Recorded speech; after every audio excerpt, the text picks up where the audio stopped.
Chapter 31. The Lord said to Moses, "Take vengeance on the Midianites for the Israelites.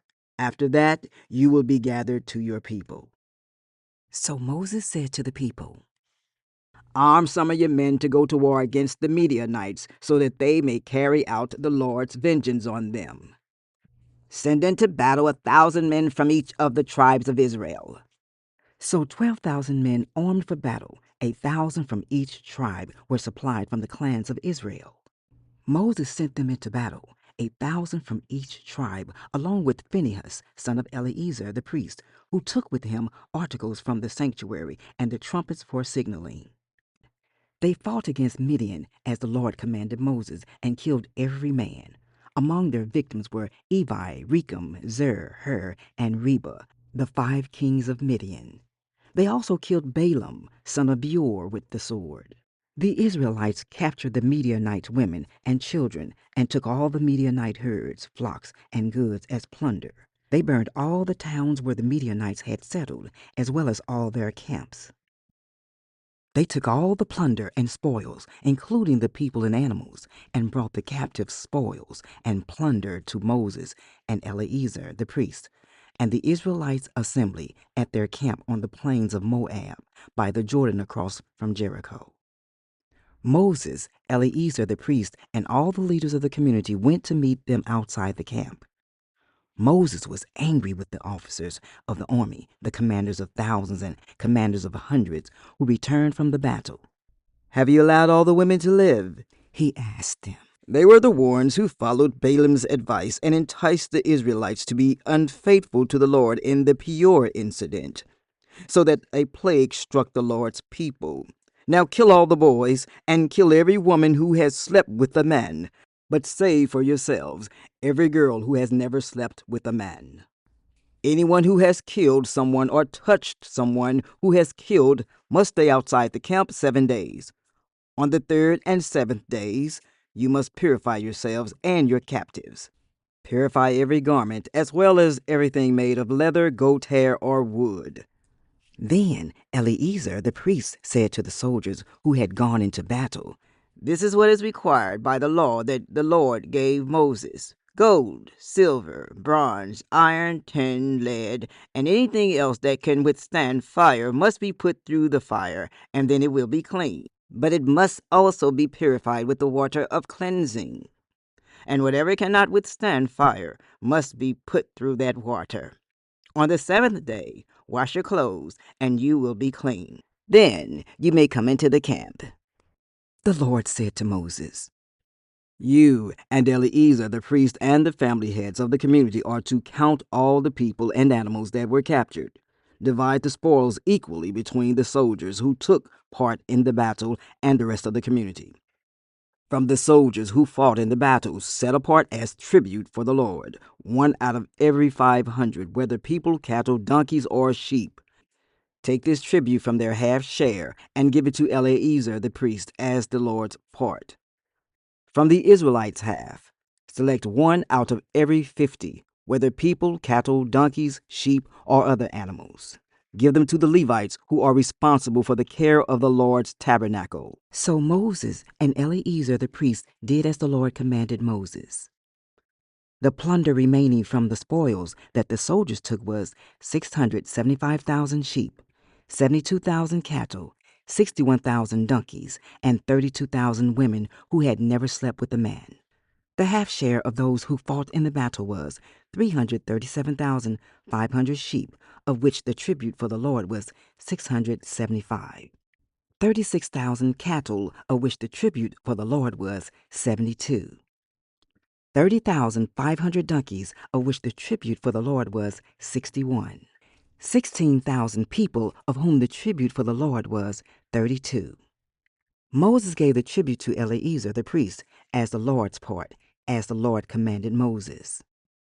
The half belonging to the Israelites, which Moses set apart from that of the fighting men, the community's half, was 337,500 sheep, 36,000 cattle, 30,500 donkeys, and 16,000 people. From the Israelites' half Moses selected one out of every 50 people and animals, as the Lord commanded him, and gave them to the Levites, who were responsible for the care of the Lord's tabernacle. Then the officers who were over the units of the army, the commanders of thousands and commanders of hundreds, went to Moses and said to him, "Your servants have counted these soldiers under our command, and not one is missing. So we have brought as an offering to the Lord the gold articles each of us acquired, armlets, bracelets, signet rings, earrings, and necklaces to make atonement for ourselves before the Lord." Moses and Eleazar the priest accepted from them the gold, all the crafted articles. All the gold from the commanders of thousands and commanders of hundreds that Moses and Eleazar presented as a gift to the Lord weighed 16,750 shekels. Each soldier had taken plunder for himself. Moses and Eleazar the priest accepted the gold from the commanders of thousands and commanders of hundreds and brought it into the tent of meeting as a memorial for the Israelites before the Lord. Chapter 32. The Reubenites and Gadites, who had very large herds and flocks, saw that the lands of Jazer and Gilead were suitable for livestock. So they came to Moses and Eleazar the priest and to the leaders of the community and said, "Atroth, Dibon, Jazer, Nimrah, Heshbon, Elealeh, Sebam, Nebo, and Beon. The land the Lord subdued before the people of Israel are suitable for livestock, and your servants have livestock. If we have found favor in your eyes," they said, "let this land be given to your servants as our possession. Do not make us cross the Jordan." Moses said to the Gadites and Reubenites, "Should your fellow Israelites go to war while you sit here, why do you discourage the Israelites from crossing over into the land the Lord has given them? This is what your fathers did when I sent them from Kadesh Barnea to look over the land. After they went up to the valley of Eshcol and viewed the land, they discouraged the Israelites from entering the land the Lord had given them. The Lord's anger was aroused that day, and he swore this oath: because they have not followed me wholeheartedly, not one of those who were 20 years old or more when they came up out of Egypt will see the land I promised on oath to Abraham, Isaac, and Jacob. Not one except Caleb son of Jephunneh, the Kenizzite, and Joshua son of Nun, for they followed the Lord wholeheartedly. The Lord's anger burned against Israel, and he made them wander in the wilderness 40 years, until the whole generation of those who had done evil in his sight was gone. And here you are, a brood of sinners, standing in the place of your fathers, and making the Lord even more angry with Israel. If you turn away from following him, he will again leave all this people in the wilderness, and you will be the cause of their destruction." Then they came up to him and said, "We would like to build pens here for our livestock and cities for our women and children.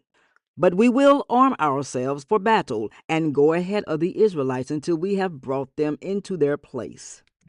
Meanwhile, our women and children will live in fortified cities for protection from the inhabitants of the land.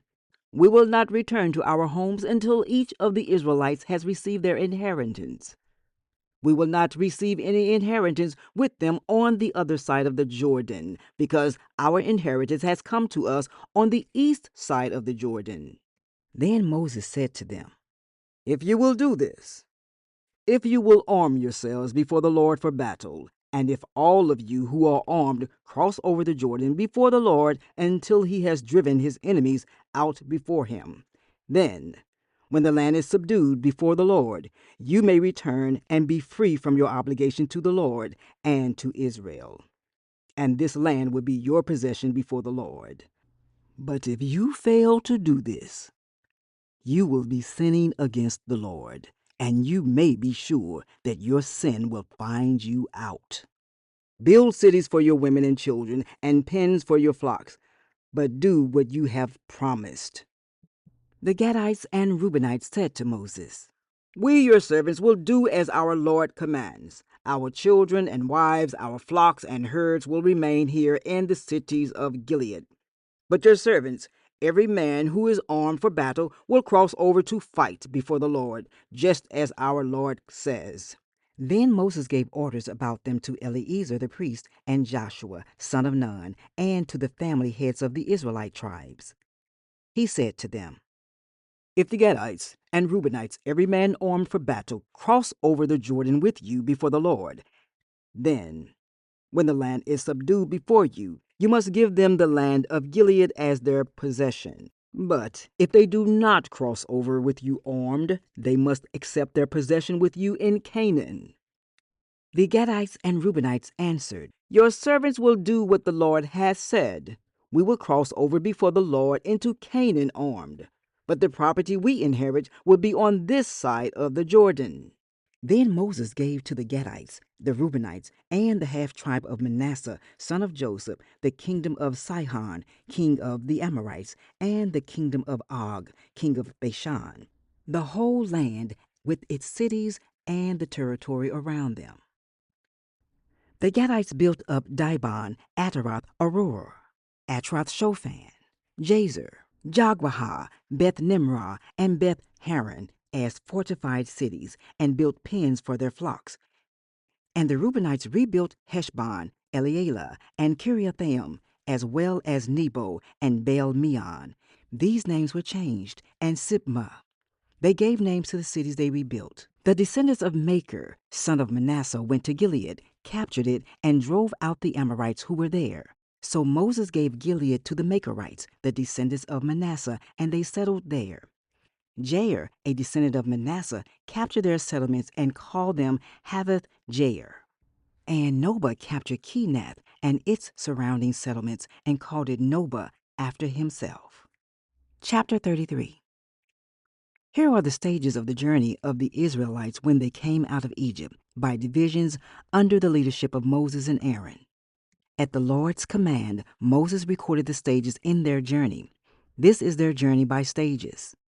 The Israelites set out from Ramses on the 15th day of the first month, the day after the Passover. They marched out defiantly in full view of all the Egyptians, who were burying all their firstborn, whom the Lord had struck down among them, for the Lord had brought judgment on their gods. The Israelites left Ramses and camped at Succoth. They left Succoth and camped at Etham on the edge of the desert.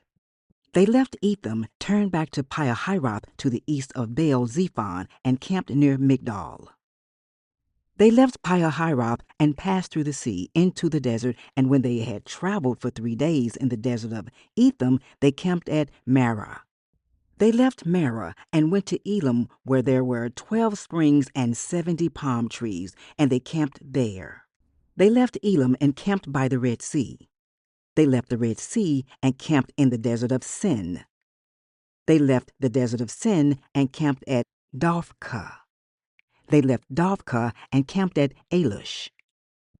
They left Alush and camped at Rephidim, where there was no water for the people to drink. They left Rephidim and camped in the desert of Sinai. They left the desert of Sinai and camped at Kibroth Hattaavah. They left Kibroth Hattaavah and camped at Hazeroth. They left Hazeroth and camped at Rithmah. They left Rithmah and camped at Rimmon Perez. They left Rimmon Perez and camped at Libnah. They left Libnah and camped at Rizah. They left Rizah and camped at Kehelatha. They left Kehelatha and camped at Mount Shepher. They left Mount Shepher and camped at Harada. They left Harada and camped at Makheloth. They left Makheloth and camped at Tahath. They left Tahath and camped at Terah. They left Terah and camped at Mithkah. They left Mithkah and camped at Hashmonah. They left Hashmonah and camped at Moserath. They left Moserath and camped at Beni-Jaakan. They left Beni-Jaakan and camped at Hor-Haggidgad. They left Hor-Haggidgad and camped at Jotbathah. They left Jotbathah and camped at Abrona. They left Abrona and camped at Ezion-Geber. They left Ezion-Geber and camped at Kadesh in the desert of Zin. They left Kadesh and camped at Mount Hor on the border of Edom. At the Lord's command, Aaron the priest went up Mount Hor where he died on the first day of the 5th month of the 40th year after the Israelites came out of Egypt. Aaron was 123 years old when he died on Mount Hor. The Canaanite king of Arad, who lived in the Negev of Canaan, heard that the Israelites were coming. They left Mount Hor and camped at Zalmonah. They left Zalmonah and camped at Punin. They left Punin and camped at Oboth. They left Oboth and camped at Iabarim, on the border of Moab. They left Iabarim and camped at Dibon Gad. They left Dibon Gad and camped at Ammon Diblathaim. They left Ammon Diblathaim and camped in the mountains of Abarim near Nebo. They left the mountains of Abarim and camped on the plains of Moab by the Jordan across from Jericho. There on the plains of Moab, they camped along the Jordan from Beth Jeshimoth to Abel Shittim. On the plains of Moab by the Jordan across from Jericho, the Lord said to Moses, "Speak to the Israelites and say to them, when you cross the Jordan into Canaan, drive out all the inhabitants of the land before you. Destroy all their carved images and their cast idols, and demolish all their high places. Take possession of the land and settle in it, for I have given you the land to possess.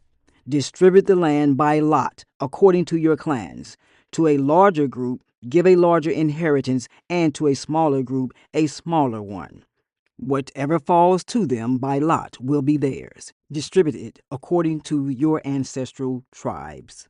But if you do not drive out the inhabitants of the land, those you allow to remain will become barbs in your eyes and thorns in your sides. They will give you trouble in the land where you will live. And then I will do to you what I plan to do to them."